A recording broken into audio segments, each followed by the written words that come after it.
तो यहाँ आकर कर्तव्य कर्म क्या है तो ये नहीं समझा तो धिक्कार है ऐसा जीना। ऐसे ही भय तो कहा कीनो, जूपे चित्त देना कीन ही प्रीत, पीत पटवारे सो।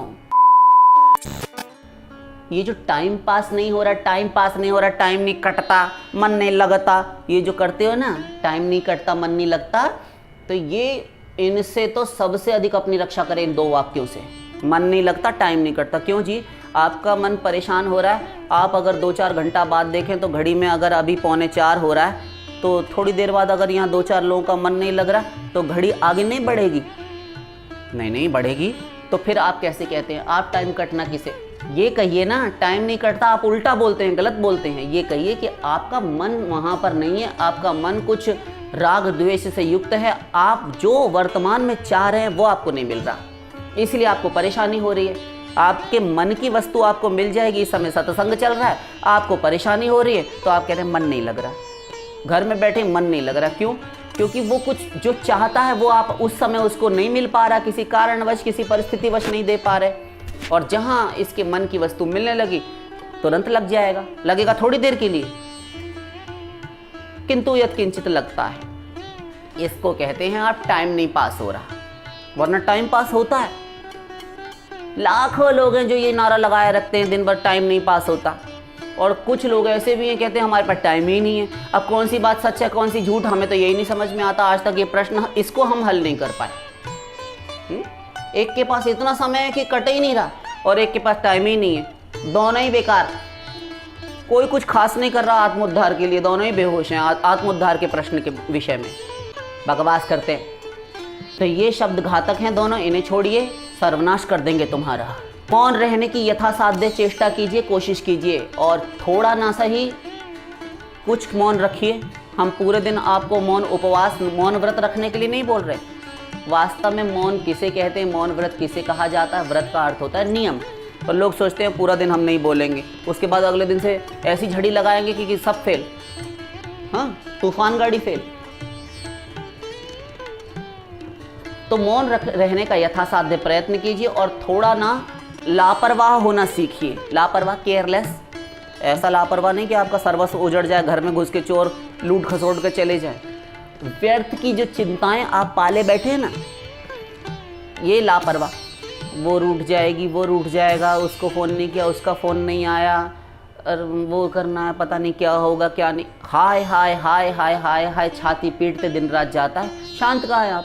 जो वस्तु चाहते हैं पैसा फेंकते हैं, आप ले आते हैं, फिर आपको वो शांति नहीं। वो वस्तु लाकर घर में धर दी, इतने दिनों से उसके लिए बड़े प्रयत्नशील थे लाने को, वो मिलने के उपरांत भी आपकी अशांति, आपका उद्वेग यथावत बना हुआ है। चिंताएं परेशानियां मिटने का नाम ही नहीं लेती। थोड़ा लापरवाह होने का प्रयत्न कीजिए। बहुत अधिक समझदार बुद्धिमान होना ये भी मूर्खता की निशानी है। बुद्धिमान मत बनिए ज़्यादा, थोड़ा बच्चों का सा स्वभाव भी अपनाइए, थोड़ा हंसिए बोलिए। बहुत बड़ी उम्र के भी हैं ना तो भी अपने अंदर एक शिशु को जीवित रखिए। घोर नाराज हैं आप किसी से, थोड़ा सा बात कीजिए। क्रोध आते आते भी आपको हंसी आएगी, आपको दर्द भी होगा तो आप हंस देंगे। ये अनुभव सिद्ध बोल रहे हैं। चिंता अधिक, बेकार की आपकी चिंताएं अधिक हैं, ये मत कीजिए।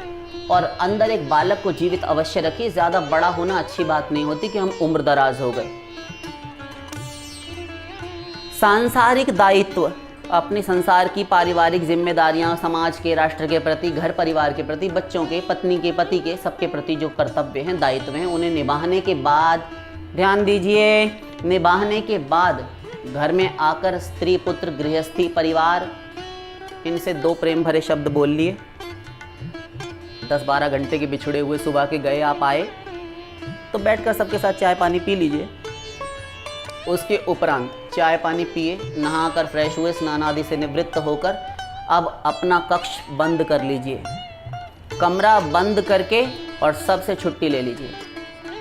पंचायत हम पहले ही मना कराएं, घर में आकर भी किसी से नहीं, माँ बाप, बेटा, स्त्री, पति से, अपनी सगी माँ, सगी बहन, सगी बेटी, सगे पुत्र से बात नहीं करनी फालतू। क्यों? बातें होंगी तो दुनिया की बातें आएंगी।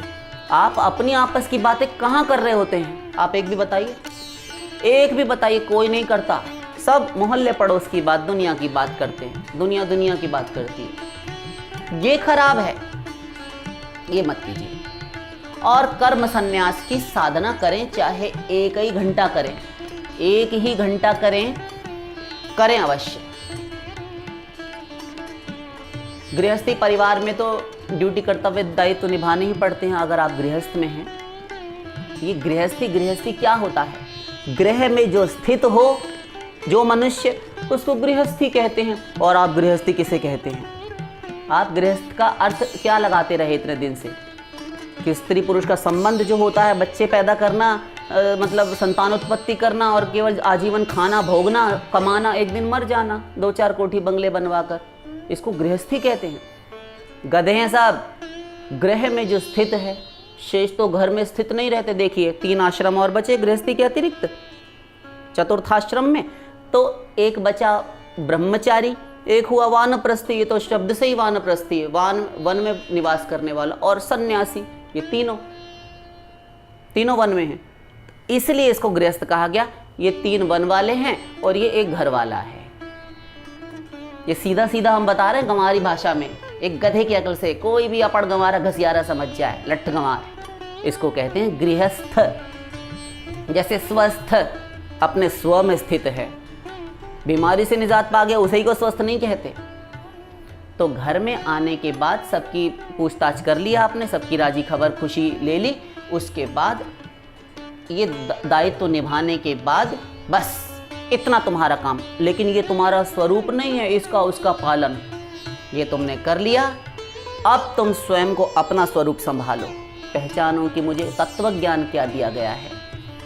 आत्मज्ञान से स्वयं को पहचानो और किवाड़ बंद कर लो, दरवाज़ा बंद कर लो, और फिर किसी से कोई मतलब नहीं। ये सब मुझे ड्यूटी के लिए दिए गए हैं, सेवा के लिए दिए गए हैं, मुझे किसी से कोई मतलब नहीं। अपने स्वार्थ के लिए देखेंगे तो आपको आसक्ति, अटैचमेंट होगा, स्वार्थ पूर्ति में प्रेम बढ़ेगा, राग बढ़ेगा, स्वार्थ की अपूर्ति में, हानि में आपको द्वेष बढ़ेगा, घर वाले भी अच्छे नहीं लगेंगे। इसीलिए हमारे परिवारों में झगड़ा होता है। आप स्वयं को अपनी ड्यूटी करने का, कर्तव्य कर्म करने वाला माने।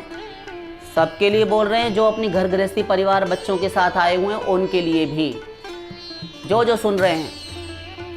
और स्त्री है, पत्नी है, वो सोचे कि ये बच्चे, ये पुत्र, ये माता, ये पिता, ये सास ससुर, ये देवर इत्यादि, ये सब मुझे सेवा के लिए दिए गए हैं। वो अपना कर्तव्य करे, पिता अपने पुत्र, अपनी पत्नी, इन सब के लिए सोचे। सब यदि अपने अपने कर्तव्य का और सेवा भाव से पालन करें तो सब परिवारों में शांति हो जाए। केवल हम एक ही के लिए नहीं बोल रहे, सब परिवार के सदस्य सब एक दूसरे की सेवा करें, एक दूसरे को सुख देने का स्वभाव बना लें, शांति हो जाती है, घरों में साधना हो जाती है। इसे कहते हैं सदगृहस्थ। गृहस्थी तो सब हैं, सदगृहस्थ कोई एक विरला होता है। जैसे शंकर जी का परिवार है, सब भक्त हैं, पत्नी भी भक्त, पुत्र भी दोनों भक्त, आज्ञाकारी भक्त पुत्र, और आपस में सर्वत्र वैषम्य। पार्वती जी जगत जननी दुर्गा का वाहन सिंह और शंकर जी का नंदिकेश्वर महाराज, गणेश जी का चूहा, गले में फुफकारने वाले विषधर व्याल, ज्वालाएं फूंकने वाले विष मिश्रित, पूरे आभूषणों के रूप में सर्प, वृश्चिक, बिच्छू, और चूहों से बैर नहीं, मयूर, सर्पों का शत्रु, कार्तिकेय का वाहन, कराल भाल पट्टिका धगत धगत धगत ज्वल ललाट पट्ट पावके किशोर चंद्रशेखरे रति प्रतिक्षणम मम। जटा कटाह संभ्रम भ्रमण्य लिंप निर्झरी विलोल वीचि वल्लरी विराजमान मूर्धनी। जिनके जटा रूपी कटाह में अर्थात बड़े से कड़ाहे नुमा जटाओं में जो गंगा जी बड़े प्रचंड वेग के साथ घूम रही हैं, शीश पर जिनकी समुन्नत जटाओं में गंगा जी, और भाल पट्ट पर, भाल प्रदेश पर त्रिलोकी को दग्ध कर भस्म कर डालने वाली, फूंक डालने वाली अग्नि विराजमान है। आग और पानी का ऐसा संयोग, ये सब मिलकर रह रहे हैं एक गृहस्थ में। ये है, इसीलिए शिव परिवार की पूजा होती है। और किसी देवी देवताओं की पूजा हमारे धर्मशास्त्रों में, धर्म ग्रंथों में, हमारे सनातन धर्म में नहीं कही गई कि अमुक के परिवार की उपासना की जाए। परिवार की उपासना तो भगवान महादेव की। एक साथ तो यह है सदगृहस्थ। भगवत प्राप्ति गृहस्थी में हो जाती है। 99% महापुरुषों की सूची उठाकर देखें, सब गृहस्थी हुए। भाई श्री हनुमान प्रसाद पोद्दार जी गृहस्थी थे। धन्ना जाट, नरसिंह मेहता, पांडव लोग, सुदामा जी, गोपियां, घोष स्थिता गोपिका, पतियों वाली थी, अपने पतियों से पुत्र प्रसविनी थी, पतियों से पुत्र हुए और भगवत प्रेम की पराकाष्ठा मूर्धा चोटी पर, शिखर पर खड़ी हैं, ध्वजा फहरा रही हैं। गोपियों के समान कोई भक्त नहीं, सब गृहस्थी।